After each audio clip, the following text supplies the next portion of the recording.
आज जनराज्य दिवस अवसर में 76तम जनराज्य दिवस गणतंत्र दिवस आमर पवित्र दिवस प्रत्येक भारतीय विजु जनता दल मुख्यालय रे ता पालित हो जाइए।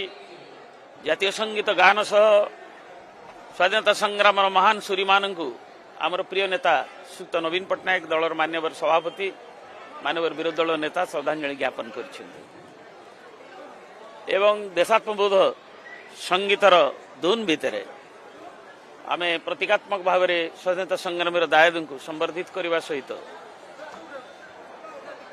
श्रीयुक्त नवीन पट्टनायक ओडिया मान हृदय नेता आमर विकास अभिव्यक्ति उपरे से दुई शब्द कहते। देखु आज 76तम साधारणतंत्र दिवस हर्ष उल्लास रे आज आम पालन कलु माँ मातृका कथा मन पकेलु आमर मान्यवर श्री नवीन पट्टनायक आज आसिक इटी पहुंचले उत्साह भरा गोटे रिपब्लिक डे सेलिब्रेशन रहिला। या भितरे आपण जानिचंती जे बिजु जनता दलर सांगठनिक निर्वाचन प्रक्रिया आरंभ हो गलानी। आगामी मासे दि मास भितरे ताहा सरीब।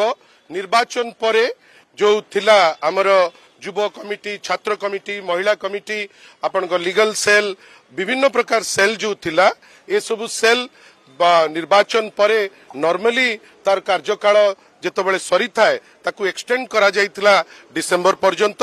जेहेतु ऑर्गेनाइजेशनल इलेक्शन प्रोसेस टी आरंभ होईची वर्तमान ए सबु कमिटी जोटा एडहॉक अवस्था रे थिला तार कार्यकाल को शेष करा जाइची। नूतन कमिटी माननीय श्री नवीन पट्टनायक आमर जी दलर सभापति खूब शीघ्र घोषणा करिवे निर्वाचन प्रक्रिया शेष परे।